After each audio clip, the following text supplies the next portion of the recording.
lejos. La cima de la montaña, la cima de la montaña, la cima de la montaña, no queda tan lejos. Es cuestión de tiempo y fe, solo algo de tiempo y fe. Sabes que cada mañana se nace de nuevo.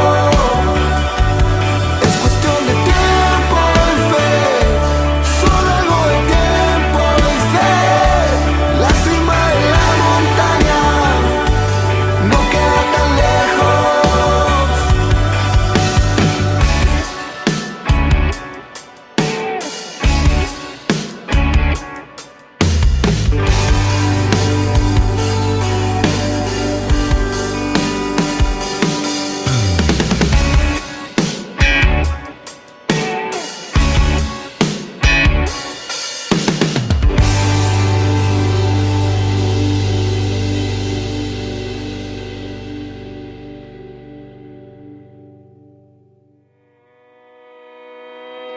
Quiero que me quemen cuando muera, para que mi alma de madera no sienta frío.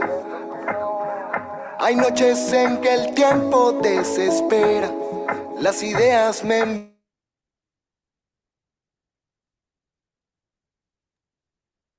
Muy buenas tardes a todos. Yo soy Sofía Conte, coordinadora general de ACEPI. Es un gusto estar en este espacio nuevamente con ustedes. Eh, Les presento, hoy tenemos un webinar súper interesante donde vamos a estar con Diego González conversando un poquitito sobre la contabilidad para nuestros emprendimientos. Les comento un poquitito. Diego es contador público por la Facultad de Ciencias Económicas de la Universidad Nacional de Asunción. Desde el 2019, él está como ejecutivo de cartera de clientes de alto valor y asesor tributario en Taxi. Así que tenemos realmente un experto en lo que es contabilidad. Nos va a estar comentando hoy algunas cositas del IVA, del IRE. Vamos a estar conversando un poquitito de lo que es la digitalización, facturación electrónica. Entonces, le paso la palabra a Diego. Nuevamente, gracias por sumarte a este espacio, Diego y Taxi. También gracias a todos ustedes por estar en un webinar más con nosotros. Diego, todo tuyo el espacio. Muchas gracias, Sofía, y buenas tardes, noches para todos. Diego González es mi nombre, entonces estoy para alimentar un poco el conocimiento tributario. Básicamente vamos a hacer énfasis en lo que son, digamos que esos pequeños impuestos que afectan e interesan principalmente a las personas físicas, a los emprendedores y, por qué no, también a los, digamos, estudiantes, investigadores también en general. Entonces, eh, sí, espero que sea de mucha ayuda esta información que vamos a brindar y también para ciertas tomas de decisiones en el día a día, ¿verdad? Como la idea nuestra es más que, digamos que fomentar el conocimiento, también fomentar un poco de cultura, ¿verdad? Al menos dentro del país es el tema de impuestos es, podemos llamar inclusive que es algo, un tema tabú todavía que hay que desarrollar mucho, ¿verdad? Hay que impartir el lenguaje, hay que enseñar cuestiones técnicas porque nos afecta a todos como consumidores, ¿verdad? Todos somos contribuyentes a un impuesto, cualquier compra que hagamos, cualquier operación que cerremos de manera comercial y también de manera, digamos que individual, particular. Perfecto. Bueno, arrancamos entonces en este segmento.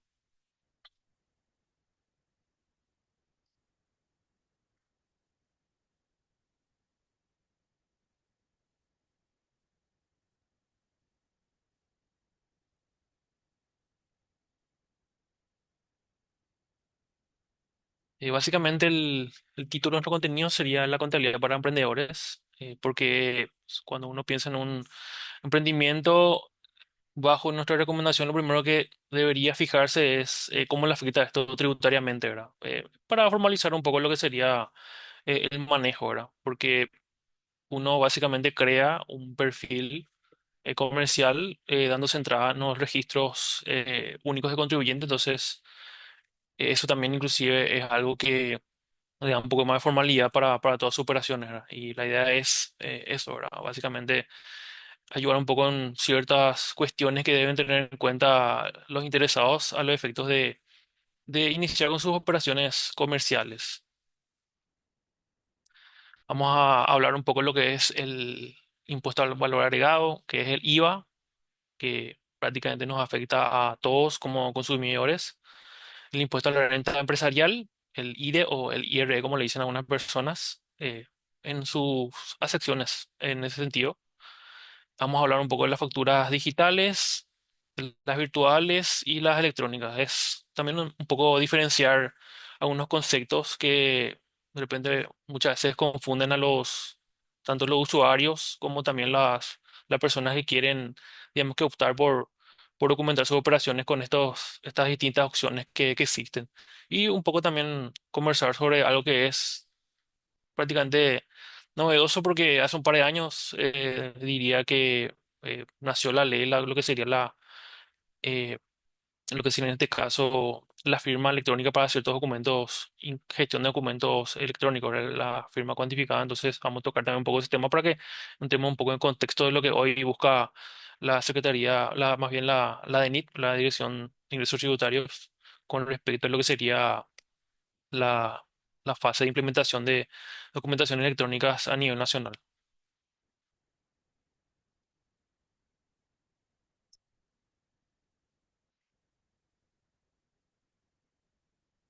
Bueno, el impuesto al valor agregado o IVA, como comúnmente se le denomina, ¿qué es el IVA? El impuesto al valor agregado es un impuesto que recae básicamente en la compra y venta de bienes situados en el país, es decir, a nivel nacional, ¿verdad? Prácticamente de ahí nace lo que sería la obligación, ¿verdad? De todas las operaciones de compra-venta dentro de nuestro territorio nacional, ¿verdad? Las prestaciones de servicio en carácter de independencia, ¿verdad? Lógicamente esto está direccionado a personas que no precisamente están, digamos, como una especie de subordinación a otras personas, no tienen digamos, un horario fijo o un contrato indefinido o cuestiones similares que digan que esta persona se encuentra en relación de dependencia. Entonces, vamos dirigido más allá para, de repente, ciertas profesiones, también inclusive para, eh, podemos decir, comisionistas, ¿verdad? Ocasionales, de repente también para servicios, de repente técnicos profesionales que uno de repente necesita para lo que sería, para su empresa en particular, de repente un servicio técnico, un servicio profesional como de un abogado, de repente si es que inclusive de un contador, ¿verdad? Que no precisamente cumple el horario, sino que presta solamente servicios a una entidad, a una persona física en particular, entonces está obligado a tributar el IVA como, como una persona independiente, ¿verdad? Y la importación de bienes que básicamente esto afecta tanto al importador eh, casual como el habitual, ¿verdad? El casual es básicamente cuando uno trae o gestiona una compra, un artículo por una única vez sin descripción propiamente como importador en las aduanas. Entonces, el impuesto que pagan aduanas es un pago único y definitivo en este caso. Y luego están las empresas que importan bienes ya de manera definitiva que sí tienen la obligación de pagar IVA en aduana y bueno, a través de una liquidación de despacho, ¿verdad? También eso podemos ver más adelante cómo eso afecta en su contabilidad, porque no es precisamente un pago único definitivo del IVA, sino que más bien se puede considerar como un crédito fiscal para esa empresa de manera mensual.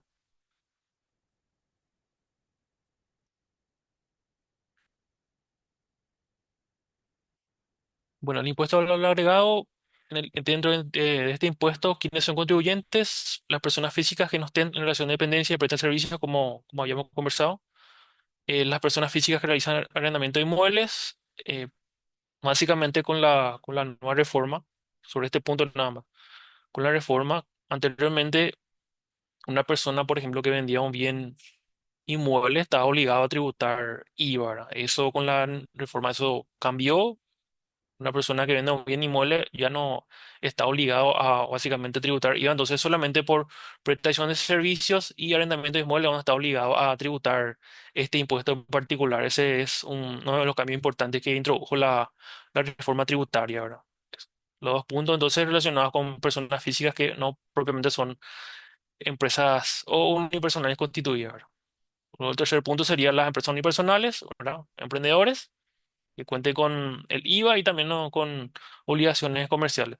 Las entidades privadas, tales como sociedades, asociaciones, federaciones, mutuales, cooperativas, consorcios y otro tipo de empresas con o sin personería jurídica. En el apartado al menos de lo que serían las cooperativas, mutuales y demás, digamos que básicamente guardan ciertas actividades o tienen ciertas actividades que no están grabadas por IVA, como también las tienen. Entonces, por una cuestión de repente consolidación, están obligadas directamente de igual manera a estar inscritas en el IVA para dar cumplimiento a sus obligaciones. Y como conversamos en el punto anterior, el importador habitual y casual. El habitual es el que paga IVA por cada introducción de mercaderías o artículos en en lo que sería el país, que básicamente registra su contabilidad con los despachos, ¿verdad? Le da entrada a cuando si fuese una compra normal, eh, dan entrada a su contabilidad con el IVA crédito correspondiente. El casual es que directamente paga un IVA, es el que paga un impuesto único definitivo ya de IVA al traer un producto al país, en este caso, ¿verdad? Sea, por ejemplo, cuando uno quiere básicamente importar un vehículo por sí mismo, ¿verdad? Entonces, ahí es donde paga un IVA ya casual y definitivo ya para direcciones de ingresos tributarios.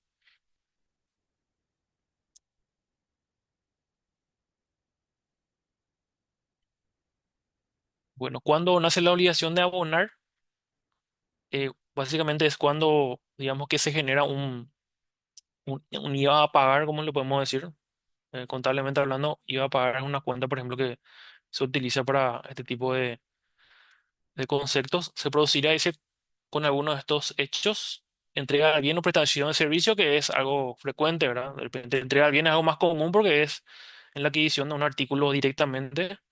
La prestación de servicio dice la percepción del importe total o el pago parcial del bien o el servicio.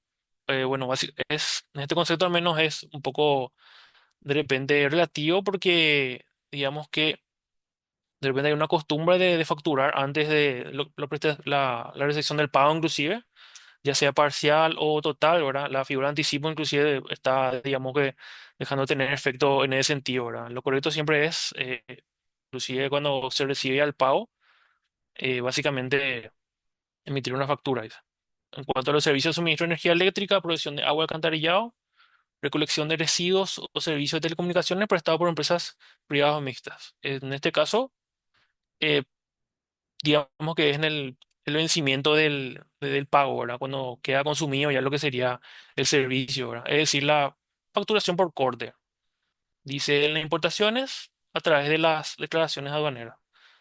Y como habíamos conversado anteriormente, bueno, básicamente ya sería ya el trabajo ya de un despachante, inclusive esto, ¿verdad? Cuando una vez que, digamos que el bien detallado ya se deja por escrito en una declaración jurada aduanera, y es ahí donde se establece una base imponible y se paga el impuesto correspondiente, ¿verdad? Por la entrada de lo que sería el bien de forma definitiva al país. En los préstamos de financiaciones, el nacimiento de la obligación se procederá en el primero que ocurra, el pago parcial o total, o el vencimiento de la cuota en los intereses, recargos, comisiones y cualquier otro concepto distinto a la amortización del capital pagado por el préstamo. Es decir, a medida que uno va pagando ya sea de forma total o parcial, las cuotas, es ahí donde nace la obligación de generar IVA, ¿verdad? Entonces, por lo general, por ejemplo, los bancos esto lo hacen a fin de mes, también las cooperativas, ¿verdad? Esto está prácticamente ya en la mayoría de los casos documentado con factura electrónica, entonces uno a fin de mes ya puede verificar que ese IVA está generado contra la factura. Y bueno, de repente sí hay entidades que actualmente, digamos que graban el IVA por el total de intereses, ¿verdad? Digamos que uno hace un préstamo de unos, eh, podemos decirle 20 millones de guaraníes y digamos, los intereses son unos 10 millones de guaraníes, entonces hay entidades que ya proceden a facturar ya el total de los intereses y le agregan IVA, y eso al pagar uno va devengando lo que sería, al pagar uno va, digamos que descargando esa factura ya emitida por el total, y es ahí donde ya nace ya un IVA a pagar por parte de lo que sería esta entidad. Pero por lo general es cuando uno va pagando las cuotas, es donde se va generando un IVA a crédito en cada factura que se le genera.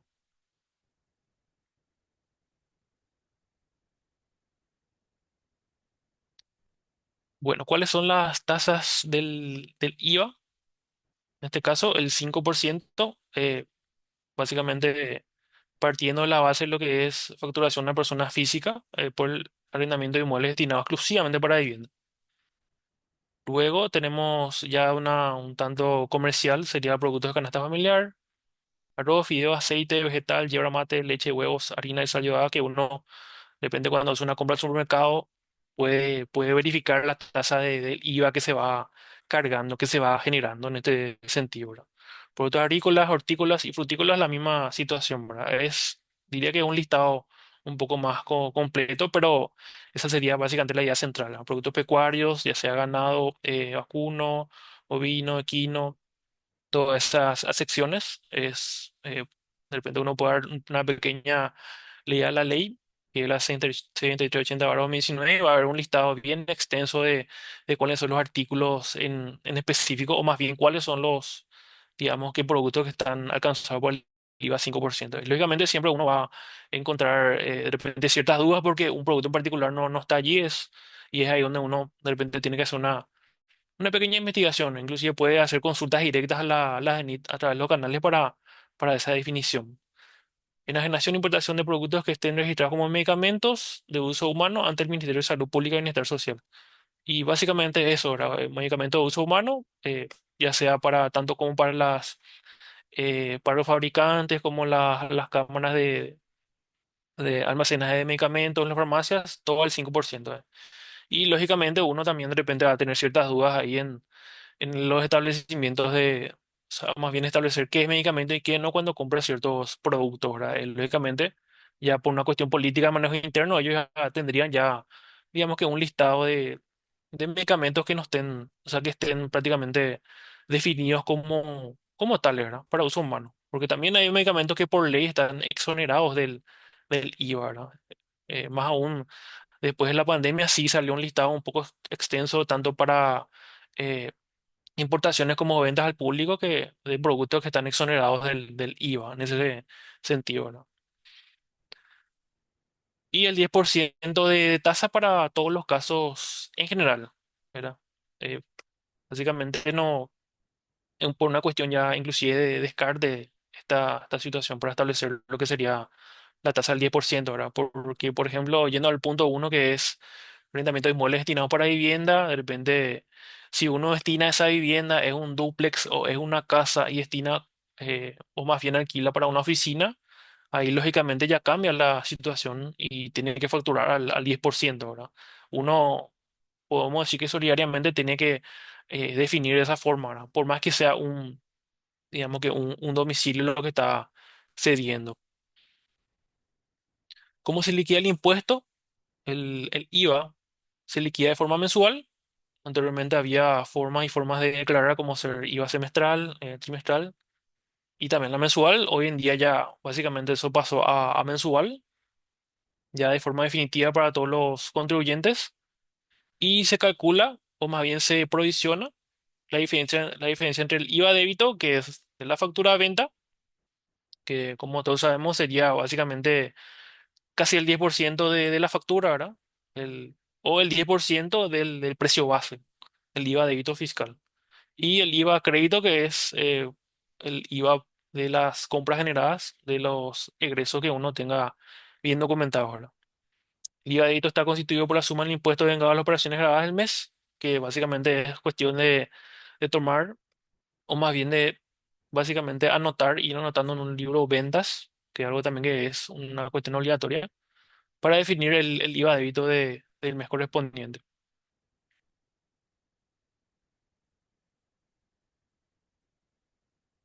El IVA crédito, como ya estuve anticipando, se divide en tres puntos, básicamente, que sería la suma del impuesto incluido en los comprobantes de compras en plaza realizadas en el mes, que son compras locales, siempre contra factura, ningún otro documento, ¿verdad? Eh, de repente un recibo, un extracto, un resumen que te dé la aplicación de BOL o similares, o incluso una boleta, no son comprobantes para establecerlo como crédito fiscal. Luego hice el impuesto pagado en el mes al importar bienes, que es algo que ya manejan empresas encargadas de importar bienes, ¿verdad? Hacen su cálculo el impuesto en base al precio despachado, en ese sentido. Es algo más, digamos, que complejo, ¿verdad? Una contabilidad más detallada que hacen las empresas importadoras y exportadoras. Las retenciones o percepciones del impuesto efectuadas a los beneficiarios radicados en el exterior por la realización de operaciones grabadas en el territorio paraguayo. Sobre este caso, en particular, se refiere cuando uno presta un servicio, más bien cuando adquiere un servicio del exterior. Entonces, uno tiene que actuar como agente retentor de IVA y renta, si es que, por ejemplo, cuenta con la obligación de ir general, como también, digamos, que si son operaciones pequeñas y uno abona con su tarjeta de crédito, ahí sí ya un intermediario, como ser el banco, por ejemplo, la procesadora, es la que actúa como retentora tanto IVA y, bueno, la renta es lo que están, digamos, que definiendo todavía, ¿verdad? Es algo que quedó aplazado, pero sí el IVA es lo que están reteniendo, ¿verdad? Entonces, uno se vale de una procesadora para, digamos, que esa retención de IVA sea efectiva y uno pueda utilizar lo que sería esa compra como crédito fiscal, es decir, transforma básicamente la operación cuando si fuese una factura. De repente, si es que el servicio es unos guaraníes 50.000, ¿verdad? La procesadora te cobra esos 50.000 y unos 5.000 guaraníes de IVA generado, entonces digamos que esa procesadora hace la retención, pero finalmente recae por cuenta del usuario, ¿verdad? ¿Por qué? Porque si es que uno de repente solicita que sea trasladado a lo que sería en este caso el proveedor, digamos que el precio cambiaría. Por eso es que, digamos que la procesadora directamente hace recaer en el usuario de la tarjeta la retención. En este caso, uno, sumando prácticamente la base como la retención, transforma como si fuese una factura de compra esto y registra en su libro compra. Inclusive también de repente en sistema, de acuerdo siempre a lo que el sistema contable de uno mismo permita hacer eso, ¿verdad? Pero es una modalidad válida para registrar lo que sería un gasto, ¿verdad? Si un servicio es prestado desde el exterior, bueno, entonces si no hay retención ni de IVA, ni de renta para los contribuyentes del IRE general, bueno, el servicio en sí no sería deducible, sería un gasto no deducible en este caso. Luego tenemos el caso particular que es por la compra de autovehículos. Dice, se aclara que por la prestación de servicios personales se podrá deducir el 30% del IVA crédito correspondiente a la adquisición de autovehículos. En este caso, eh, para mí sería algo práctico. De repente, si es que ponemos un ejemplo, si es que uno compra un auto, un vehículo por nuevo, digamos, 0 kilómetros, y la concesionaria le tasa unos 110 millones de guaraníes ya con IVA, es cuestión directamente de calcular el 30% del IVA de esa factura para saber cuánto uno puede usar. Entonces, si el IVA de esa factura es 10 millones de guaraníes, entonces eso quiere decir que 3 millones de guaraníes es lo que nosotros podemos usar de IVA crédito como prestadores de servicios personales. Si uno ya está constituido como una empresa unipersonal, es decir, es un vehículo utilitario, digamos, para una pequeña empresa, sí, ahí ya cambia la cuestión y puede utilizar el 100% del crédito fiscal. Pues entonces, para la persona que presten servicios, sin excepción, se puede utilizar el 30% del IVA de la factura. Anteriormente, con la anterior ley, había un tope de monto y por año, que sería unos 10 millones de guaraníes de IVA crédito en un lapso de 5 años. Con la nueva reforma eso cambió, no hay límite de compras y sí en este caso el límite sería el techo del 30% del IVA crédito a la factura por cada vehículo que adquiera para su uso personal, que es también una idea clave, unas palabras claves más bien para definir el gravamen, porque Puede ser el caso que uno compra el vehículo ya sea para su familiar a cargo, para su hijo, para, digamos, para su pareja, inclusive para sus padres. Entonces, en ese caso, si uno quiere cumplir con lo que sería la normativa, bueno, dice, digamos que textualmente que tiene que ser para uso personal, es decir, tiene que estar relacionado con, inclusive con la prestación de servicios, porque esto también afecta en el momento que uno venda el vehículo. Bueno, en el siguiente apartado, ¿cuáles son los servicios digitales grabados por el IVA? Que es algo básicamente que uno inclusive, digamos que abona inconscientemente, podemos decir, porque al adquirir una plataforma, por ejemplo, de contratar una plataforma al exterior, o también otro tipo de servicios que hoy en día se ofrecen. Si los servicios digitales grabados por el IVA son aquellos utilizados o aprovechados efectivamente en el país, dicho servicio se entenderá que se encuentra grabado por el IVA cuando se encuentra localizado en en el Paraguay, cualesquiera de las siguientes, digamos que opciones, ¿no? La dirección IP del dispositivo o código del país de la tarjeta SIM, que es básicamente la dirección de tu equipo, ya sea tu teléfono, tu computadora, ordenador o lo que fuese. Dice la dirección de facturación del cliente, que básicamente siempre es la tuya. Eso, digamos que a modo de dejar en claro más ciertos puntos, ¿verdad? La cuenta bancaria utilizada para la emisión del pago, que es, digamos que la local. Y la entidad financiera emisora de la tarjeta de crédito o débito con que se realiza el pago. Bueno, entonces, digamos que si el IP es paraguayo, la dirección del cliente es paraguaya, la cuenta bancaria es paraguaya, la entidad financiera que hace el pago es paraguaya, entonces, digamos que el servicio se utiliza efectivamente en el país. Y en ese caso, sí, entonces está alcanzado por el IVA, está grabado por el IVA el servicio o plataforma que adquiere la persona. Entonces, es ahí donde digamos que la procesadora actúa como una retentora del impuesto para asegurar que, bueno, como una especie de, digamos, agente de retención, un agente prácticamente de la ANIT que se asegure básicamente desde que se genere el impuesto y se abone lógicamente. ¿Y en qué le beneficia a uno? Que va a poder utilizar eso en sus impuestos, ¿verdad? La compra y el IVA generado que se apliquen en su tarjeta de crédito o débito, ¿verdad? Indistintamente sería eso. Digamos que si uno paga ese por giro bancario, en raras ocasiones ocurre la retención. Es por eso que, digamos, inclusive esto le lleva unos meses o más de un semestre inclusive adaptarse a la procesadora para poder realizar lo que serían en este caso las retenciones, establecer bien las bases, de repente parametrizar los servicios, seleccionarlos, segmentarlos y en base a eso, digamos que hacer de forma ya automática las retenciones en base a lo que serían ya los servicios que presta un ciudadano paraguayo.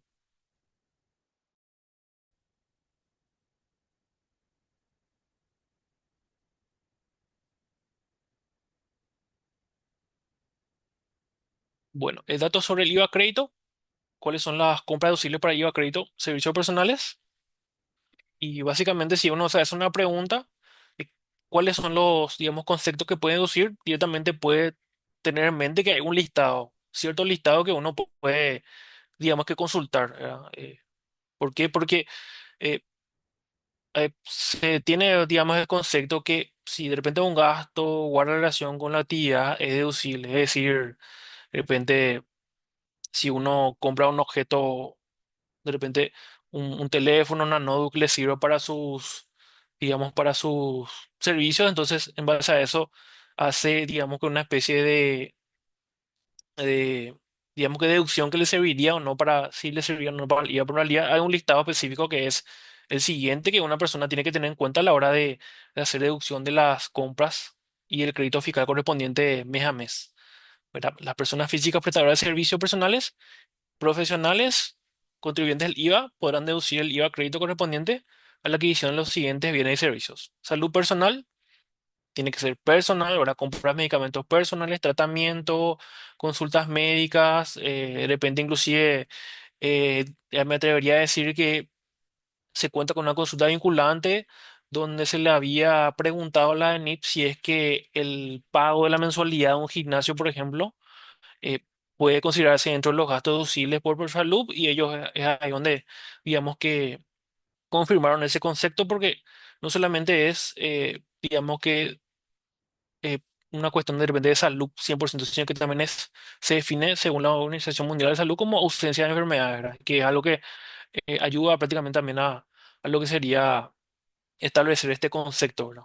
Es un dato para agregar, así que de repente uno se pregunta si es que ese gasto en sí es deducible. Y lógicamente, bueno, de repente si uno quiere indagar un poco más, ¿verdad? Y aparte de la cuota mensual de gimnasio, si es que de repente quiere deducir lo que sería vestimenta para tal lugar o de repente algunos suplementos que adquiera, yo creo que sería mejor trasladar de vuelta a la consulta correspondiente, porque ya es de repente abrir demasiado el concepto, ¿verdad? En el siguiente punto, bueno, alimentos, incluidas las bebidas no alcohólicas, ¿verdad? Eh, para no confundir de repente, para no decir que son todos los gastos de repente alimentación o supermercado, porque en el supermercado uno encuentra de repente dentro de la factura ciertas líneas o compras que no se encuentran dentro de estos conceptos, ¿verdad? Como gasto de limpieza, de repente si uno compra adornos o similares, entonces hay que tener mucho ojo con esto, ¿verdad? En general, de repente la gente dice supermercado de alimentación, ¿verdad? O consumición. Pero hay que, digamos que abrir un poco el concepto, ¿verdad? Tiene que ser alimentos, inclusive eh, para uso personal, y en la cuanto a las bebidas no alcohólicas, ¿no? Para tener un poco bien subrayado eso. En este concepto, el contribuyente podrá deducir hasta el 30% del IVA a crédito, incluido en los comprobantes de compras referidos a estos bienes, siempre dentro de servicios personales. Entonces, uno en su libro compras tiene que, de repente, si es que lleva de esa forma, digamos, un poco manual, tiene que ir descomponiendo las compras que realice en supermercado, y por sobre todo con por una cuestión de prudencia, hacer correctamente las deducciones. Capacitación o especialización que guarde relación con el servicio que presta, ¿verdad? En este punto en particular, bueno, el hecho de que si uno de repente está cursando una carrera, una maestría o un instituto reconocido por el ministerio, bueno, lo que sucede es que a menudo ellos facturan ya en exentas. Entonces, digamos que disminuyen un poco las opciones. Si de repente si, o sea, uno hace un curso de idiomas, una pequeña especialización, capacitación, ¿verdad? Con particulares, sí, ahí es donde de repente puede que le facturen al 10%, porque hay veces que es, de repente, son enseñanzas muy particulares, ¿verdad? No precisamente instituciones ya formadas o compañías importantes las que le prestan el servicio a uno. Por ejemplo, si yo tengo un conocido que enseña música, forma particular, eh, obviamente, si es que me factura y si es que esto tiene relación con el servicio que yo presto, de repente, no sé, me estoy lanzando como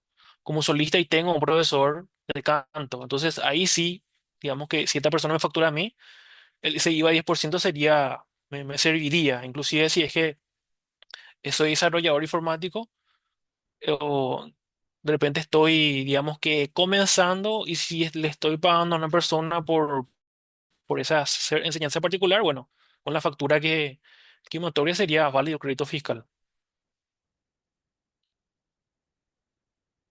Luego tenemos servicio de suministro de energía eléctrica, provisión de agua, alcantarillado, recolección de residuos o servicio de telecomunicaciones destinados exclusivamente para la prestación de servicio.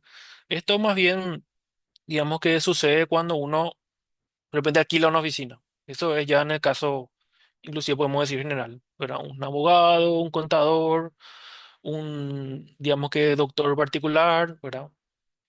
Puede utilizar la factura de ANDE, la factura de SAP, y por más que de repente no estén a su nombre, de hecho que la ENIT estableció ciertos mecanismos para que uno declare esas compras digamos que en el Monagatú, ¿verdad? Para adelantarnos un poco, estableciendo cierta relación con esa persona. Si es que, por ejemplo, uno alquila una oficina, entonces existe mecanismo para registrar a esa persona como el locador, ¿verdad? La persona que alquila el inmueble para que uno pueda desarrollar sus actividades. Entonces, de esa forma también va enlazando las facturas de ANDE, de ESA, que son electrónicas, alcantarillado también, que se incluye inclusive dentro de SAP, ¿verdad? Ellos también tienen ese servicio, ¿verdad? Es prácticamente un apartado en la factura. Recolección de residuos, que es algo más privado, y servicios de telecomunicaciones que lógicamente ahí entra todo lo que es Tigo, Claro, Personal y otro tipo de prestadores de servicios que no son muy conocidos en ese sentido. Y no está de más decir que ya emiten de forma electrónica ya sus facturas por la prestación del servicio. Y siempre por corte, como hablamos en los puntos anteriores, ¿verdad? Llega fin de mes y ahí es donde hacen corte y emiten lo que sería en este caso la factura por los servicios prestados. Arrendamiento de oficina, así como su mantenimiento, remodelación y refacción, que es relacionado al punto anterior inclusive. Y bueno, también si es que de repente uno trabaja de forma remota en su domicilio como prestador de servicios de carácter independiente y factura, sí es donde de repente por una cuestión de relacionamiento de los gastos es donde puede hacer deducción de lo que serían esos gastos, ¿verdad? Y lógicamente, de repente si es que uno trabaja de esa forma, por una cuestión de prudencia también tendría que prorratear sus gastos, ¿verdad? Puede ser que tenga dos medidores, entonces genial. Uno en la oficina, otro es de la casa, ¿verdad? Deduce el medidor o la factura que viene por el medidor de su oficina. O si es que es un alquiler, inclusive la normativa indica que se puede hacer deducción del 50% de la factura del arrendamiento. Es una opción que se encuentra actualmente en la ley, ¿verdad? En los últimos decretos que salieron del IVA a crédito fiscal. Útiles mobiliarios de oficina, equipamiento profesional y herramientas. Esto, digamos que son compras inclusive podemos decir el electrodoméstico, electrónica, ¿verdad? Cuando uno compra una notebook, inclusive compra una pantalla para ver ahí, de repente cierto informe, hacer reuniones, todo lo que uno puede decir que tiene relación con su profesión, ¿verdad? Un teléfono, de repente, si es una persona que se dedica básicamente a la música, si hay que comprar parlantes, si hay que comprar inclusive si hay que comprar guitarras u órganos inclusive, todo lo que tenga relación puede ir incluyendo de lo que sería en su IVA crédito fiscal. Inclusive si tiene una oficina y compra una ladera, bueno, entonces agrega esa compra a su IVA crédito fiscal. Vestimenta acorde para el ejercicio de la profesión u oficio es básicamente dependiendo siempre del tipo de profesión que uno tenga, ¿verdad? Por ejemplo, un profesor, lo que sería básicamente vestimenta y digamos que un tanto formal, si es que un abogado, depende si es que eh, compra, de repente, no sé, un traje, un saco, un pantalón de vestir, un zapato o cuestiones así. De repente, si es un presentador, bueno, obviamente la ropa que tenga consigo. Si es un dentista, bueno, uniforme, guarda polvo, todas ese tipo de vestimenta que sean acorde a la profesión, ¿no?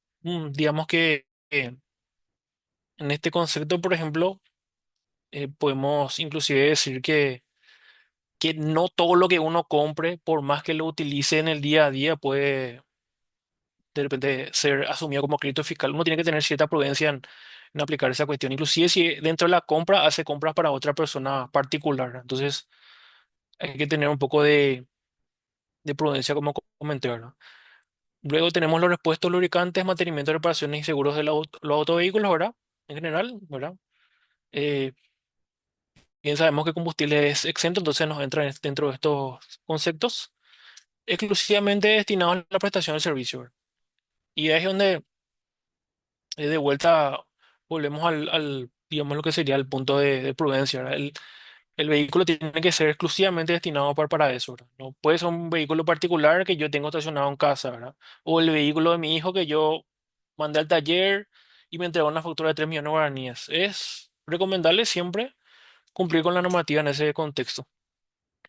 Luego dice subcontratación de servicios profesionales destinados exclusivamente para la prestación de servicios grabados. Un ejemplo, si yo soy contador y quiero el servicio de un auditor, ¿por qué? Porque lógicamente es cumplimiento a las obligaciones, ¿verdad?, de ciertos clientes, entonces es una subcontratación del servicio que yo estoy prestando que me va a servir a mí como IVA crédito fiscal. Inclusive si es que soy doctor, le pago un salario a por un servicio a mi enfermera, bueno, entonces, o inclusive a la secretaria, ¿verdad? Una persona que me ayude con eso.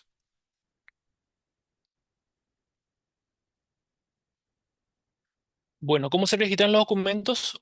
O más bien, ¿cuál sería una obligación que tienen los contribuyentes que sean por esta obligación que es el IVA? Bueno, los contribuyentes del IVA deberán registrar sus comprobantes que sustentan sus operaciones de compras y ventas a través del sistema Marangatú. Esto básicamente nació con lo que sería la resolución 90/2021, que prácticamente obligó a todos los contribuyentes a hacer sus registros o informar sus operaciones más bien de compras y ventas, respaldando su crédito fiscal y su débito fiscal correspondiente. Un grupo de contribuyentes fue seleccionado para el primer periodo del 2021 y posteriormente en el 2022 sí ya a nivel general. Entonces, para el que tenía IVA, por ejemplo, esta obligación fue mensual. Para el que tenía IRP, primero fue mensual, primero fue anual, perdón, si es que tenía IVA y IRP, y luego a partir de los 23 ya fue de forma mensual. Para el que tiene IRP solamente, bueno, el anual nada más es la obligación. Si el contribuyente tiene IVA y de general, solamente tiene que informar sus comprobantes por el IVA, ¿verdad? No hay una forma, por ejemplo, de informar qué comprobante está aplicando al IRE general. Sí, si es que tiene IVA aire simple, sí, ahí aplica IVA aire simple informando por completo ya su operación. Es decir, está informando en línea ya las compras que tiene y va alimentando de esa forma su declaración. Lógicamente, más adelante antes la DENIT establecerá ciertas herramientas o procedimientos para digamos que ajustar los controles.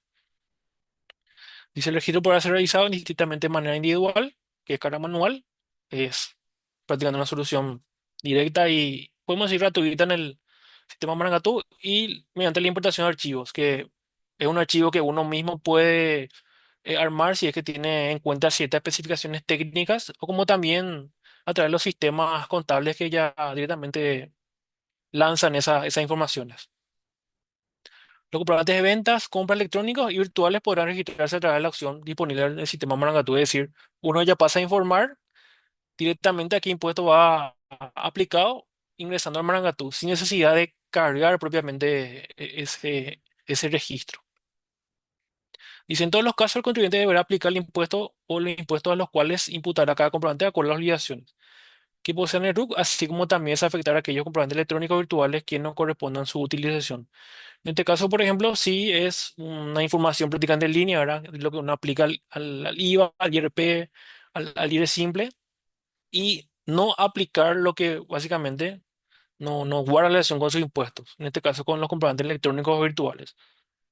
Un ejemplo, si es que de repente está constituido como una unipersonal y aparte tiene un préstamo con cierta cooperativa, esta cooperativa le emite los intereses, le emite factura electrónica por los intereses. Entonces, digamos que eso va a quedar sin imputar. ¿Por qué? Porque no guarda relación con lo que sería sus actividades comerciales.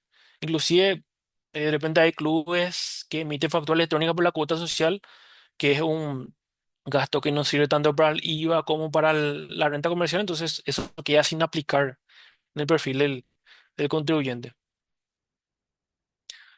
Bueno, pasando un poco lo que sería entonces el impuesto al valor agregado, pasamos un poco a lo que es la renta empresarial, el impuesto a la renta empresarial, y en su versión simple, primero vamos a hablar un poco de lo que es el IRE, básicamente, que es el impuesto que da las rentas, los beneficios o las ganancias de fuente paraguaya, es decir, dentro del país, que provengan por todo tipo de actividades económicas, primarias, secundarias y terciarias, incluidas las agropecuarias, comerciales, industriales o de servicios, incluidas aquellas rentas grabadas por el IRP. Es decir, podemos englobar como inclusive había impuestos que llevaban el nombre de las actividades que la empresa realizaba, como era el IRASI, que es impuesto a la renta, actividades comerciales, industriales y de servicio.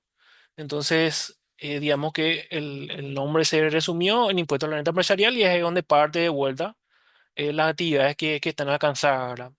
Anteriormente, por ejemplo, había un impuesto que se llamaba IRAGRO, que era por actividades agrícolas, ¿verdad? Con la reforma eso cambió y pasó a ser, digamos que, conformada dentro del IRE directamente, ya sea IRE simple o IRE general. Es decir, tenemos un solo impuesto por todas las actividades comerciales que tenemos, ya sea industriales, así como también comerciales, agropecuarias o cualquier otro tipo de actividad que involucre de repente el intercambio de bienes, inclusive si es que una empresa jurídica ya sí es que presta servicio, ¿verdad?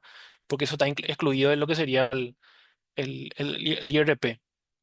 Anteriormente, por ejemplo, las sociedades simples o de repente sociedades de capital un poco más resumido, están obligados a tener lo que sería el IRP. Con la reforma pasaron exclusivamente a tener la renta empresarial. Eso también es uno de los cambios importantes de la normativa. Luego, ¿qué es el IRE simple? Que es digamos que un régimen simplificado para las medianas empresas que realicen actividades grabadas por el IRE, es decir, por la renta empresarial, cuando su ingreso de vengados en el ejercicio fiscal anterior no superen los 2.000 millones de guaraníes. Entonces, podemos decir que si es que los ingresos de una persona física que cuenta con renta comercial está por debajo de eso, de este monto anualmente hablando, ¿verdad? Ingresos netos sacando el IVA, puede permanecer siempre en este régimen simplificado. Lógicamente, si es que de repente uno ya está por fuera, ya superó la facturación en el año de 2.000 millones de guaraníes, ya está obligado ya a trasladarse al siguiente régimen, que es el régimen contable, que es un poco más complejo y con algunas obligaciones adicionales. Bueno, algunos datos sobre el IRE. ¿Quiénes son los contribuyentes?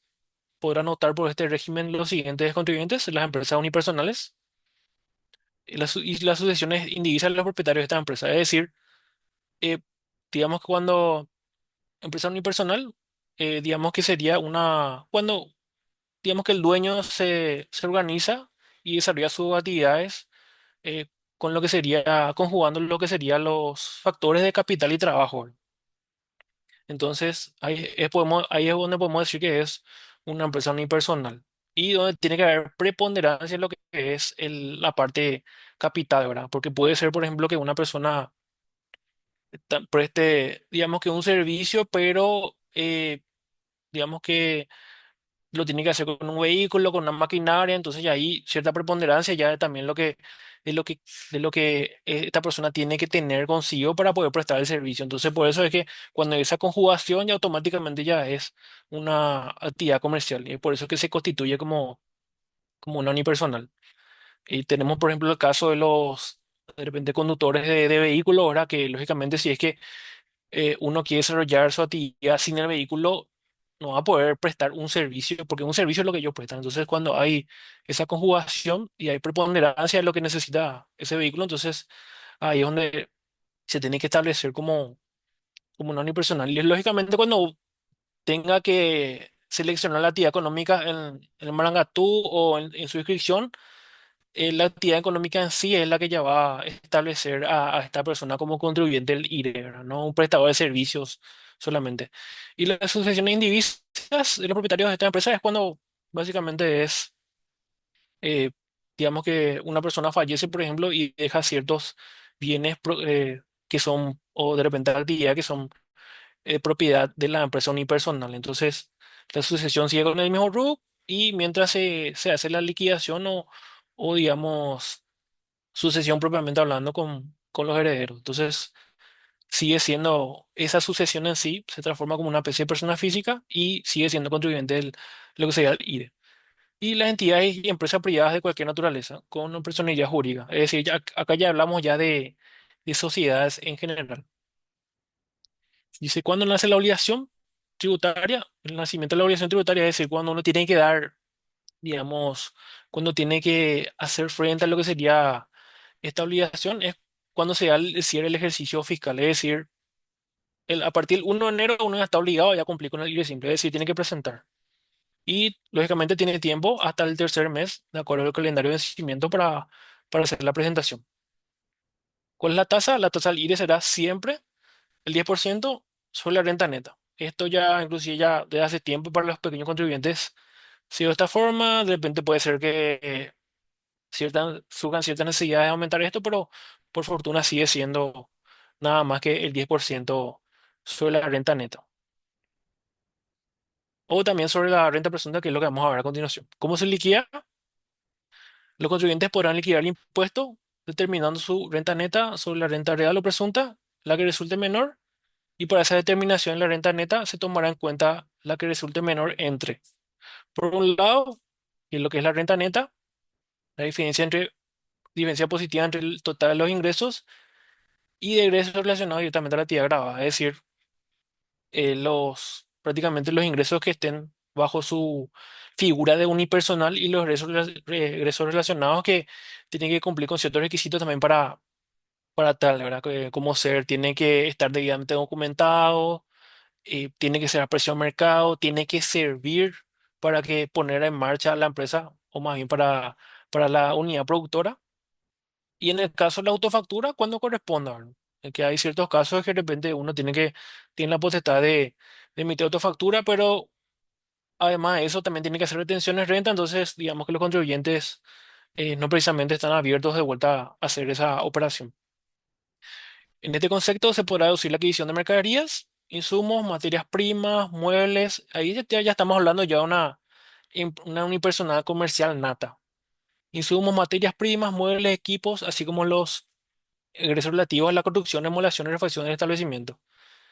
En este punto en particular, bueno, eh, digamos que si bien uno puede hacer deducción de eso, de las mejoras en su establecimiento, la compra de un inmueble propiamente no. Eso sí, no está dentro de los conceptos deducibles por el IRE simple. Esto para establecer la renta neta, ¿verdad? Que es la ganancia real. Lógicamente que si hay una diferencia negativa, no se calcula esta renta, ¿verdad? Y luego está la renta presunta, que es el 30% de la facturación bruta anual. Es decir, la facturación bruta, digamos que si es que lo leemos así, podemos decir que es con IVA, pero en realidad tiene otra vez su concepto esto. La facturación bruta es básicamente las facturaciones del año, enero a diciembre, del 1 de enero al 31 de diciembre, o hasta que el mes que toque cierre por una cuestión de clausura, sacando el IVA. Entonces, el 30% de eso, uno tiene una base versus la base que arroja la renta neta y el formulario en sí es el que, digamos, que establece el impuesto en base a eso. Lógicamente, una renta negativa o en cero es menor siempre a una renta presunta. Entonces, el formulario va a terminar de tomar digamos que en el siguiente rubro de cálculo del impuesto esa renta en particular.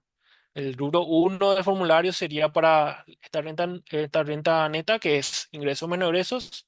El rubro 2 que te muestra cuánto es tu renta presunta para comparar. Y el tercer rubro sería ya para el cálculo del impuesto propiamente.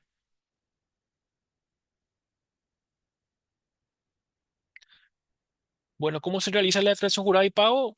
Los contribuyentes del IRE simple deben presentar una declaración jurada anual hasta el mes de marzo, inclusive podemos decir acá, siguiente al cierre del ejercicio fiscal, así como realizar el pago del impuesto determinado. Es decir, termina el año del 1 de enero hasta el día de vencimiento, uno ya tiene tiempo ya para hacer la liquidación correspondiente.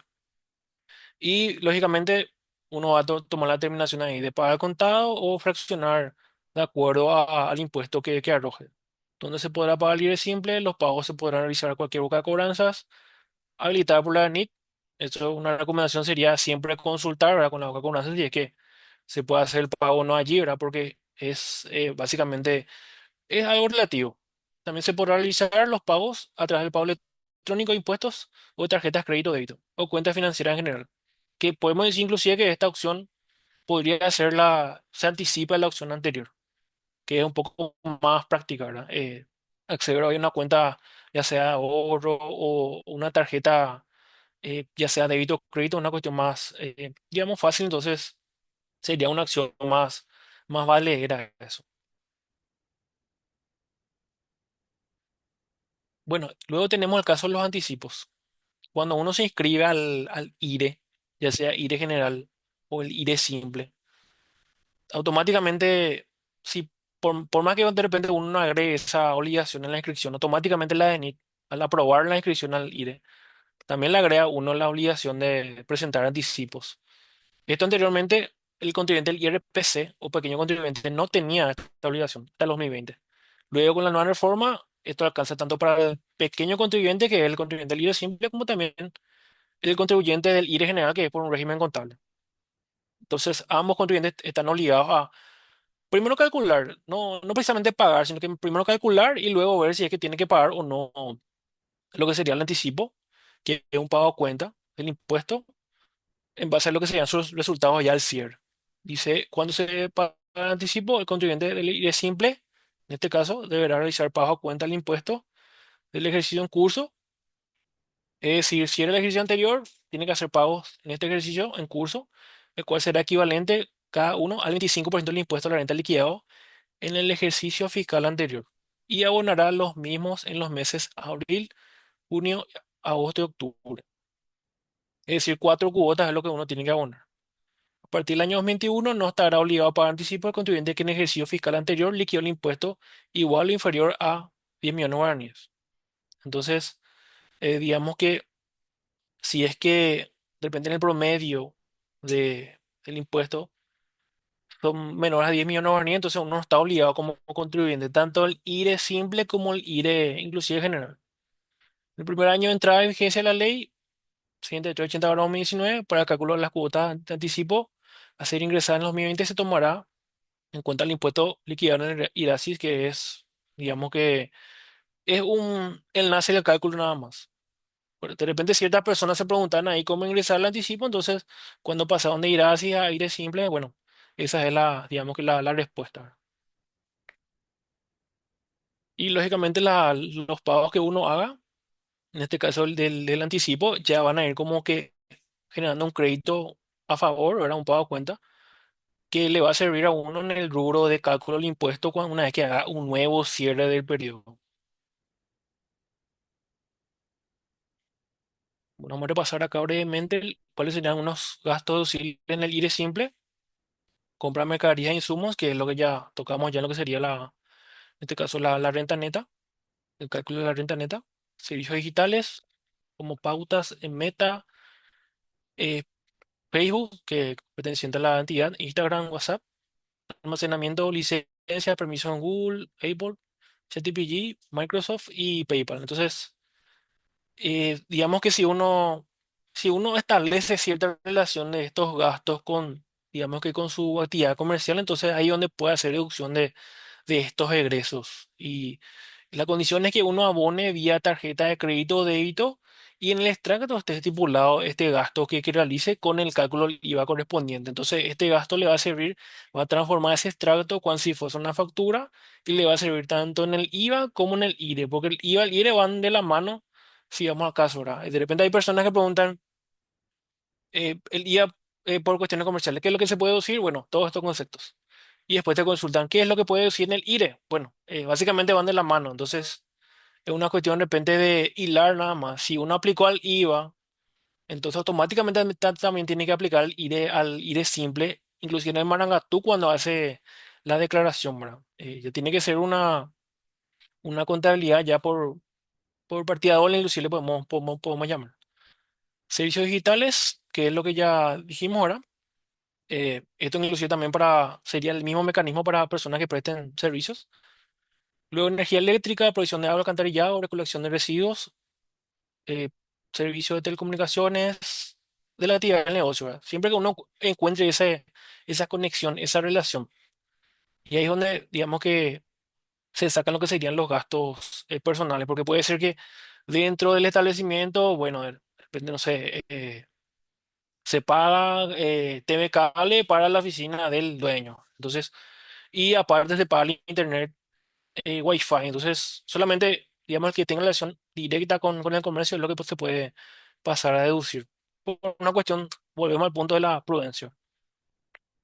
Luego tenemos el arrendamiento local comercial, el alquiler para mantenimiento, remodelación y refacción, siempre y cuando uno obviamente tiene que tener visto bueno al dueño. Útiles inmobiliarios del local, emprendimiento, equipamientos, herramientas, vestimenta, uniforme de colaboradores. Depende si es que es un taller y uno quiere de repente nutrir uniformes a sus colaboradores, bueno, genial. Entonces todo eso en conjunto es deducible, ¿verdad? Repuestos, combustibles, lubricantes, mantenimiento, reparación y seguros de los autos vehículos destinados exclusivamente a la actividad. Es decir, tiene que ser el vehículo de la empresa ingresado eh, en la contabilidad de la empresa.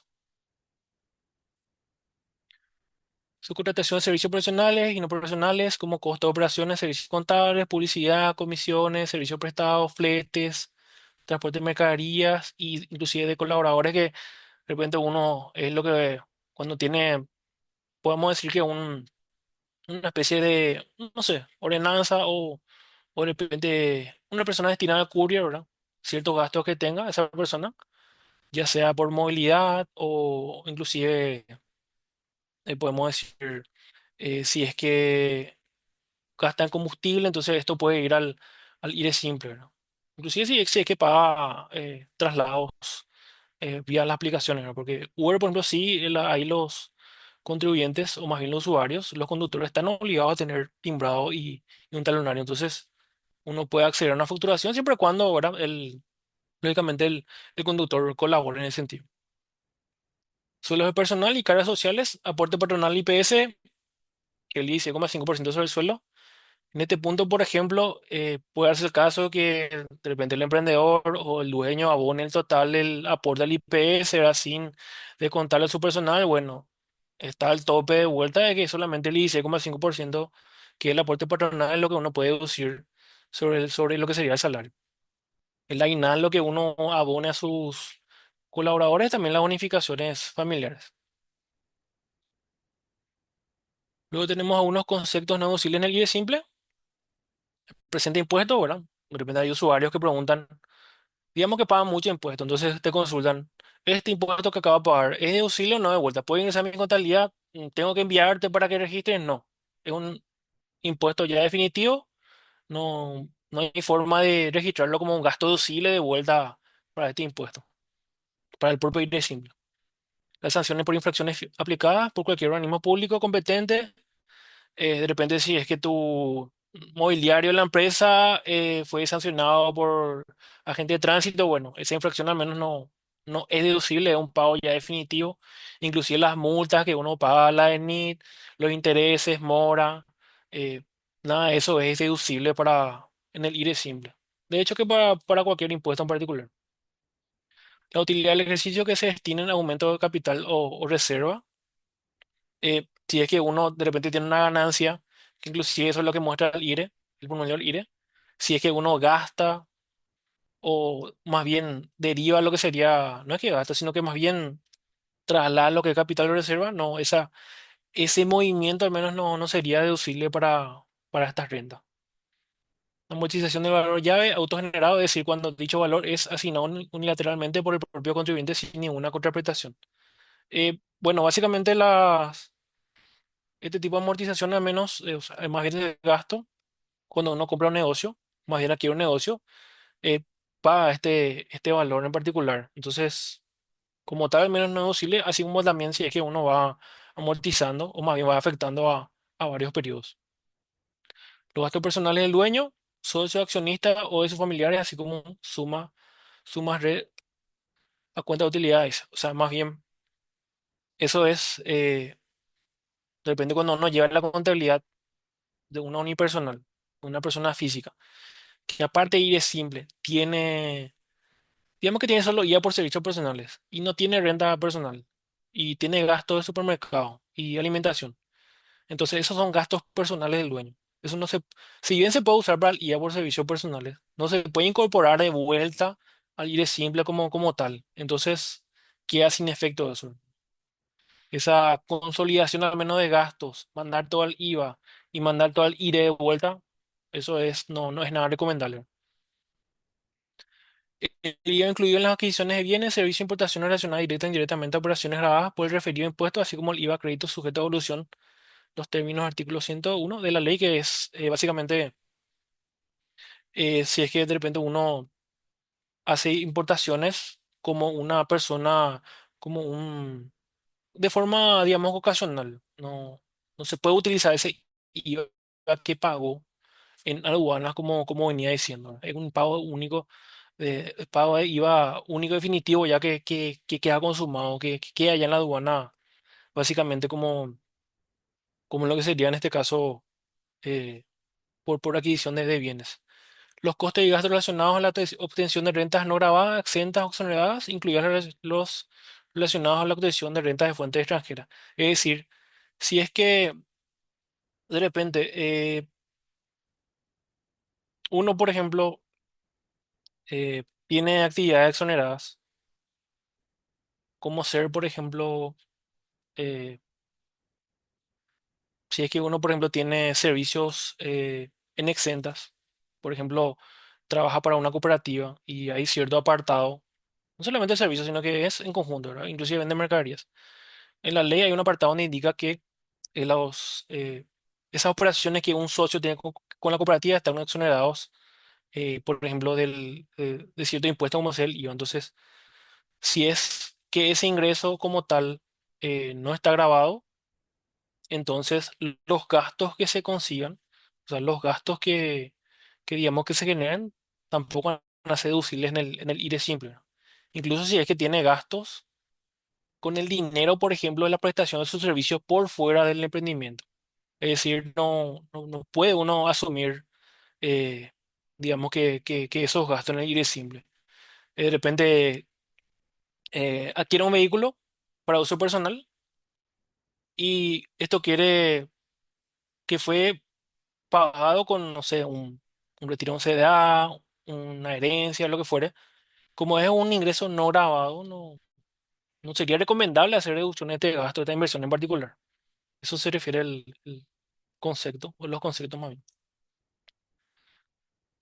Bueno, ahora vamos a lo que serían algunos tipos de facturas, que es lo que estaba marcado en el contenido de esta reunión. Las facturas digitales que, digamos que ya están, digamos, hace tiempo con nosotros, que es básicamente se refieren a la digitalización de documentos de ventas para enviarlas a través de correo electrónico o poner a disposición de las mismas a través de otras plataformas como WhatsApp, web o aplicación móvil. Muchas empresas envían sus facturas en formato digital para evitar la impresión y costos de acercamiento agilizando el proceso. Podemos llamarle, digamos que facturas digitales a, de repente, facturas preimpresas, facturas con autoimpresión, inclusive la electrónica, ¿verdad? Se habla más bien de la versión acá y no precisamente de la forma de generación. Inclusive uno hoy en la actualidad ya puede ya utilizar dicho documento para respaldar el crédito fiscal. Lógicamente, un poco más adelante, lo ideal sería que esta persona, o más bien que el contribuyente, cuente con esas facturas, digamos que en su poder, para cualquier eventualidad. Pero para fines tributarios, al menos, hoy en día la DNIT, directamente los controles de fiscalización que hacen a pequeños contribuyentes, un comprobante digitalizado ya prácticamente ya puede dar soporte, argumentación. No, anteriormente ellos sí pedían en físico, pero hoy en día con un escaneado, un comprobante digital, ellos ya pueden ya, digamos que tomar ese respaldo para sus verificaciones. Luego tenemos la factura virtual. La factura virtual puede ser emitida en Marangatú o software TSACA por prestadores de servicios, es decir, profesionales que ofrecen servicios o realizan facturaciones por venta ocasional. Venta ocasionales es más bien cuando uno hace venta de bienes muebles o inclusive inmuebles, ¿verdad? Y por normativa están obligados a emitir documentos de ventas. Luego tenemos nos indica que los contribuyentes que se encuentran inscritos en otras obligaciones como el IRE simple no pueden tener esta factura virtual. Es decir, eh, esta factura virtual, si bien es una solución gratuita, solamente está, digamos que permitida para los contribuyentes que tengan IVA o IVA y IRP. No así para inclusive IRP solo, ¿verdad? Porque cuando uno vende vehículos puede emitir una factura virtual, pero no así para lo que sería el IRE simple, ¿verdad? De hecho que cuando la única forma, o más bien una de las pocas formas que existen para dar de baja la factura virtual es agregando la obligación del IRE simple, ¿verdad? El documento se genera con fecha del día, se puede emitir en moneda nacional, ¿verdad? El número escolativo es de generación instantánea. Tanto el emisor como el receptor pueden obtenerlo de forma práctica en el Marangatú y también su imputación en el Marangatú es práctica. Y se puede cargar en formato PDF también, que es una de las ventajas. Luego tenemos la factura electrónica, que es un documento de venta que cumple los requisitos definidos por la ENIT, ¿verdad? Ciertos requisitos técnicos que sí, ciertamente ya sería cuestión de repente, bueno, está sujeto más bien a el conocimiento en sí, el formato es más bien, digamos que está direccionado a profesionales en el ámbito desarrollador. La diferencia entre está es que este es un documento electrónico expresado en formato XML, que es un formato que básicamente permite que sea legible tanto para una persona humana, ¿verdad? Puede esto directamente descomponer ese formato como también para una máquina.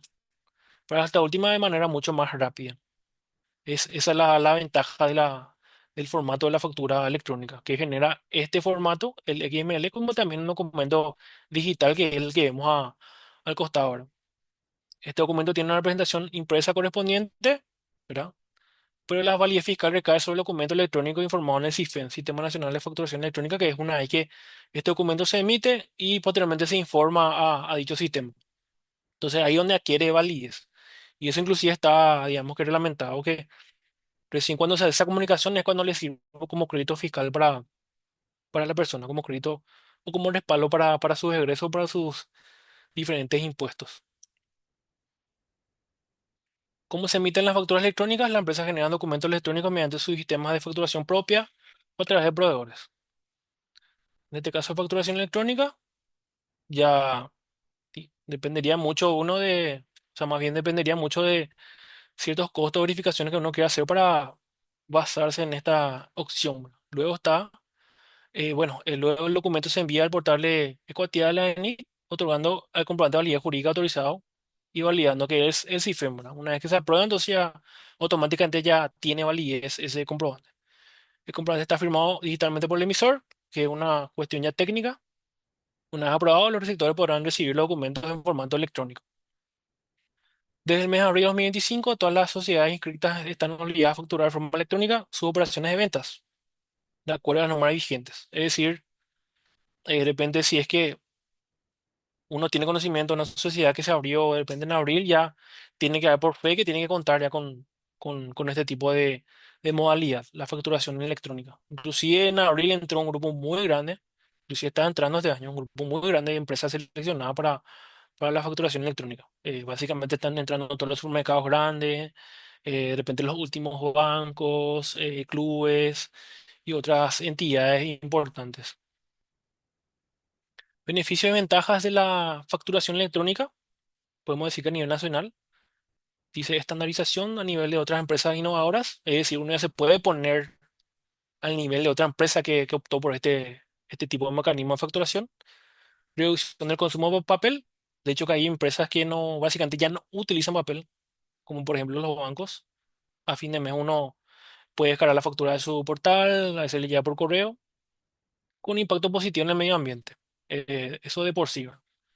Fortalecimiento de la competitividad y la imagen del país. Eso siempre a nivel nacional. Ingeniería de los procesos de venta, optimizando tiempos y recursos, que básicamente ya va a estar todo ya entrelazado. Aumento de la transparencia, confianza y trazabilidad de los procesos de comercio, que de repente si uno sabe que un comercio es facturado electrónico, ya más o menos ya aumenta ahí la confianza, ya uno puede de repente manejarse un poco mejor ya con esa empresa, ya puede inclusive olvidarse de la factura impresa, ya puede ya acudir de forma digital ya a la verificación del documento. Reducción de mitigación, de falsificación, alteración de documentos, es decir, eh, uno ya prácticamente ya tiene un mejor manejo de lo que sería su, digamos que en modalidad de venta, no es necesario más tener consigo un talonario, se evita robos, extravíos, o incluso alteración de documentos, porque uno se escribe, si no completa todos los campos de la factura, la factura la siguiente persona puede completar, entonces para evitar un poco eso es beneficioso. Facilita el cumplimiento voluntario a través de los procesos de declaración impositiva y pago de impuestos, así como el respaldo en caso de verificación y la gestión de devolución de crédito fiscal. Bueno, en este caso, por ejemplo, en el último punto, eh, facilita un poco la declaración impositiva porque sí, uno puede hacer un cruce de versus lo que está en Marangatú, que tiene que ser reflejo en lo que uno presenta, versus lo que uno tiene sistema, ¿verdad? Es un cruce digital, inclusive puede hacer y puede facilitar el correcto pago de impuestos. Dice como así como el respaldo en caso de verificaciones, que es lo que estuve mencionando, que en caso de verificación por parte de la ENIT, eh, difícilmente ya van a solicitarle el envío en digital de una factura electrónica, porque es algo que ya está en el portal de la ENIT. Es decir, ya tienen ya cierto control sobre eso. Y la devolución de crédito fiscal, que es ya para empresas que se dedican a ello, ¿no? Importadores, empresas de transporte o de repente empresas que trabajan con las binacionales que tienen esa opción de solicitar el débito fiscal, la devolución del crédito fiscal, perdón.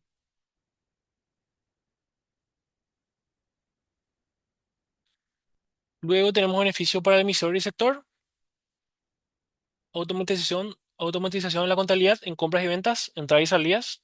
El módulo de facturación prácticamente puede estar directamente enlazado con, inclusive con el inventario, ¿verdad? Con el módulo caja, reducción de costos de emisión, costo de impresión, papel, entrega de documentos, tiempo, todo eso.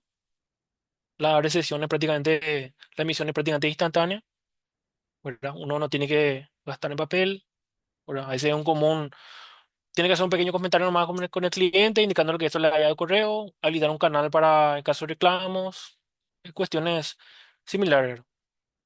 Reducción de costos en recepción, mejor experiencia para el cliente, posibilidad de integrar ecosistema de compra-venta digital para la empresa. Es decir, el cliente ya no tiene que preocuparse por tener apilonado, archivado todos sus facturas, más si son electrónicas en ese sentido. Reducción en costo de distribución, ahorro en gasto de envío, mantenimiento, almacenamiento de comprobantes. Es decir, en gasto de envío, los courier, ¿verdad? Una empresa puede tomar la determinación de dejar de enviar sus comprobantes ya directamente a través del courier e informar que se puede obtener a través de los canales. Y también pasa lo mismo con el almacenamiento de estos comprobantes de venta, ¿verdad? Así como no tendría más costo en el envío, uno también podría tener menos costo en los almacenamientos porque va a estar, digamos que todo entrelazado. Hablando un poco de la firma electrónica, bueno, el certificado cualitativo, cualificado, perdón, de firma electrónica ya es, digamos que es un módulo que habilitó la ENIT para lo que sería la emisión de comprobantes electrónicos con la firma electrónica correspondiente, es decir, la confirmación, es decir, la autenticidad por parte del vendedor a la hora de la emisión de un comprobante electrónico. No solamente factura, sino que nota de remisión, nota de créditos, inclusive recibo electrónico, que es algo que está saliendo. Entonces, un certificado de firma electrónica es un documento que ha sido expedido por un prestador cualificado de servicio de confianza que cumple con los requisitos establecidos en la ley 6822/22, que es básicamente una ley nueva, como había comentado al inicio, que, bueno, es cuando si fuese que uno tiene, digamos que, eh, pasando por este proceso, es como si fuera que tiene que pasar por un escribano, ¿verdad? Este prestador de servicios, cualificado de servicios de confianza, dice, en nuestro país son entidades legalmente habilitadas para brindar servicios de confianza cualificados, como la emisión de certificado de firma electrónica. Es decir, tenemos de repente una empresa que es muy famosa, que es Documenta, que se encarga de este tipo de gestiones, porque es algo que, bueno, quedó como establecido obligatorio para las personas que emitan las facturas electrónicas. Es una gestión que uno debe de realizar. Bueno, este trámite garantiza la autenticidad, integridad y no repudio de los documentos electrónicos, permitiendo a las personas y organización interactuar de forma segura y confiable en el ámbito digital. En Paraguay existen varios prestadores y el número de ellos va en crecimiento con miras a lo que sería la modernización. La certificación de documento digital con la firma electrónica, que no solamente es factura, también podemos inclusive hablar de otro tipo de documentos con esta nueva ley, le otorga validez jurídica al documento en particular. Esta solución ofrece a las personas físicas y jurídicas deshacerse del papel. Inclusive uno puede, ciertos expedientes, inclusive ya puede digitalizar, firmar y digamos que pasar ya a suprimir esos documentos y también se ahorran el espacio y reducen los tiempos de almacenaje. No solamente documentos tributarios, sino que archivos de cualquier índole como mencioné anteriormente. Volviendo al punto de lo que se llaman documentos tributarios, existe una solución gratuita prohibida por la ANI para la generación de certificados exclusivamente para la emisión de documentos tributarios electrónicos a través del portal de Cuati. Eso ya es una cuestión ya sin costo, pero uno tiene que acercarse a la ANI para tramitar el documento correspondiente para poder utilizar el portal de el Equati en esta cosa.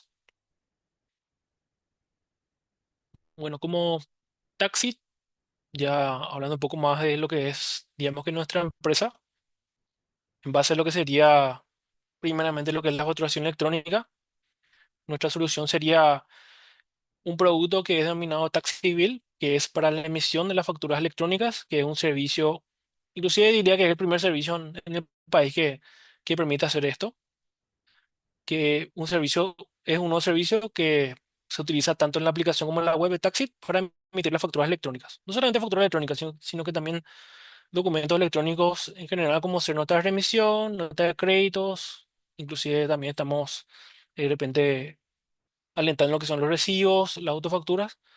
Y bueno, es básicamente lo que hoy ofrece Taxi como compañía. Y lógicamente tampoco hay un costo muy elevado para esto. Sí hay de repente ciertos costos de entrada, pero mensualmente es un costo muy, digamos, accesible para las personas interesadas en ese sentido. Y para sus impuestos en particular, bueno, para las personas que tienen tanto IVA como IRE, lógicamente está nuestra aplicación, que básicamente lo que otorga la contribuyente es una opción para visualizar sus movimientos, ¿verdad? Sus impuestos, sus liquidaciones a la palma de la mano, ¿verdad? Tipo, sería básicamente con la aplicación, inclusive con la versión web de lo que es nuestra plataforma. Uno prácticamente no está obligado a tener que enviarle básicamente todos los meses su comprate al contador, para con nosotros al menos directamente por la aplicación, que es una cuestión muy moderna, ¿verdad? Que es simplemente sacar una foto o igual a eso. Y también lo puede hacer de forma física, así que de repente eh, está acostumbrada la persona de hacerlo de esa forma. Controla mejor sus ingresos y gastos en el mes, en el año, puede acceder a mejores, de repente, reportes, puede aprobar esa misma persona lo que sería la presentación de impuestos, ya sea versiones web o aplicación. Y bueno, básicamente también puede estar enlazadas ciertas funciones como hacer el estado de cuenta, el CCT de manera inmediata, las últimas declaraciones en lo que sería nuestra plataforma. Todo esto está guardado en la nube, no se elimina, tanto las informaciones de las declaraciones, los libros y los comprobantes digitalizados. Y como mencioné anteriormente, uno puede descargar los documentos eh, que inclusive necesita día a día en un trámite con el banco, a la hora de comprar inclusive un vehículo. Ese es el T y las últimas declaraciones de IVA en ese sentido. Y eso es todo por mi parte. Entonces, arrancamos con el set de preguntas, Sofía. Muchísimas gracias, Diego. Realmente muchísima información para asimilar, para aprender todo lo que aprendimos hoy. Tenemos algunas preguntitas que nos fueron dejando durante el webinar. Te voy a ir leyendo algunas. Nos preguntaron si en el periodo de transición se podría bajar la categoría de renta a más simple. Si hoy es un IRE general, puede bajar a simple. Bueno, la condición es que permanezca 3 periodos consecutivos en el IRE y posteriormente puede hacer la baja al IRE simple transcurrido ese tiempo. También nos preguntan, ¿y si presto servicio al exterior estando yo en Paraguay, cómo sería la facturación? Bueno, en ese caso, por ejemplo, estuve leyendo yo los requisitos para que el servicio de afuera se grabe en el país. Entonces sería básicamente lo contrario, ¿verdad? Si uno presta servicios para afuera, bueno, el IP del cliente tiene que ser extranjero, el pago tiene que venir afuera, ¿verdad? De repente el banco o la entidad que remite el pago tiene que estar por fuera, ¿verdad? El servicio tiene que ser exclusivamente prestado a través de medios tecnológicos, es decir, vía internet, vía online. Por ejemplo, servicio de docencia por esta plataforma Zoom, ¿verdad? De repente un desarrollador web, desarrollador de sistemas, de aplicaciones, inclusive si es que podemos decir un consultor, siempre y cuando el servicio también sea utilizado afuera. Esos son, digamos, algunos requisitos para tener en cuenta. No, bueno, no situarse solamente que presta servicio para afuera y ya. Hay ciertos requisitos como eso para no grabar el IVA. También nos consultan si al vender un inmueble o un auto, si desde ahí ya nace la obligación tributaria. Bueno, cuando se trata de una venta de bien inmueble, con la nueva reforma, al menos uno no tiene que, digamos, que tributar el IVA cuando es un bien personal, ¿verdad? Otro el caso cuando se dedica ya una persona a eso. Pero cuando es un bien personal no paga IVA, pero sí paga renta personal a través de la retención de un escribano público. Y por lo general el escribano retiene el 8% de impuestos sobre el 30% de la venta en este caso. Y es con esa retención, digamos que el contribuyente o no contribuyente ya da cumplimiento a la obligación. No paga IVA, sí paga renta, pero a través de la retención. Y ya es una cuestión ya prácticamente mecánica lo que sucede ahí. También nos consultan, Diego, si cuáles errores frecuentes llevan a que la DENIT rechace deducciones. Bueno, tendríamos que ver en caso impuesto por impuesto en este caso. De repente ciertas, diría que verificaciones que por las que pudimos observar es por ejemplo, por compra de vehículos, ¿verdad? No, de repente no respetando esos 3 años de oportunidad para deducción o inclusive para compra de inmuebles, ¿verdad? Que se incluye la construcción. Es decir, por una cuestión técnica, inclusive llenado casillas, ¿verdad? Se vio cierta correlatividad o el periodo de deducción fue muy corto, ¿verdad? O más bien, sin deducción fue corto en cuanto a vehículo. Entonces, son alertas de repente eh, que generan una sospecha rápida para la de hablando de eso con respecto a lo que serían en este caso, inversiones importantes. Y en cuanto al IVA, por ejemplo, los casos frecuentes serían cuando uno hace rectificación de un formulario en particular. De hecho, que cuando uno hace rectificación de IVA, automáticamente arroja un mensaje que está sujeto a ciertas verificaciones, fiscalización. Entonces, no precisamente eso sucede al mes siguiente o dentro del año, que se pueden demorarse ellos 2 años en hacer sus verificaciones. Y otro punto en particular también, porque ahí es donde uno le pueden solicitar un listado de todos los gastos que uno quiere o incluir o ya incluyó. Entonces ahí uno se presta para esos controles y bueno, ahí donde digamos que la ENIT, después de toda la argumentación, puede, digamos que empezar a impugnar ciertos gastos, es decir, ordenarle a uno que retire esos gastos de su formulario para tener que pagar el impuesto correspondiente. También nos consultan, Diego, cuál es el requisito para migrar de factura con papel a electrónica y cuál es la diferencia de tener factura electrónica o virtual. Bueno, el requisito básicamente de repente de migrar a preimpresa a lo que sea electrónica, puntualmente es estar al día. De por sí es estar al día con los impuestos porque en la gestión del certificado cualificado de firma va a ser un requisito principal eso, ¿verdad? Para pasarse de preimpreso a electrónico. Sin el estado óptimo uno no va a poder hacer esa gestión y ahí es donde uno se abre camino, ya sea una solución eh, con costo como también gratuita que es el Equatia, ¿verdad? Y el Equatiai, perdón. Y para con el Equatiai menos es cuestión de acercarse directamente a la NIT, generar el certificado de firma y a partir de ahí uno tiene 60 días para pasarse de preimpreso a lo que sería ya la emisión total a través del sistema Equatiai. Y si es que por una solución ya de un ente privado, sí, uno tiene aproximadamente un año para pasar de preimpreso de forma total ya la facturación electrónica. Es decir, va a tener digamos, dos formas de facturar o puede tener dos formas de facturar. Pero poniendo al punto, el requisito principal es ese, ¿verdad? Primero que nada, estar al día y optar por qué tipo de sistema uno puede empezar a facturar. Y la factura virtual, a diferencia de la electrónica, la factura virtual es básicamente, digamos que eh, es similar al de QuatiAI porque es gratuito, pero digamos que el formato en sí es un tanto menor, ¿verdad? El encabezado es prácticamente el mismo para todo el usuario de facturación virtual, como comenté en un apartado, ¿verdad? Se emite con fecha en el día, no puede ser retroactivo, ni ayer ni hoy. Se puede emitir solamente en moneda nacional y uno también tiene que estar óptimo prácticamente en todo momento para emitir facturas virtuales. Para la facturación electrónica, al menos, claramente desde el comienzo es una condición para el estar al día para poder hacer las facturaciones. Una última pregunta, Diego, y con esto vamos cerrando también el espacio. Si tengo un vehículo personal, ¿puedo hacer un contrato de alquiler para la empresa que soy socio para su uso en la empresa? Y sí, podría ser factible eso. Bueno, de hecho que es, digamos que por el alquiler de vehículo, al menos uno ya va prácticamente a tener que rendir también impuestos, ¿verdad? No está libre de gravamen en ese contexto, ¿verdad?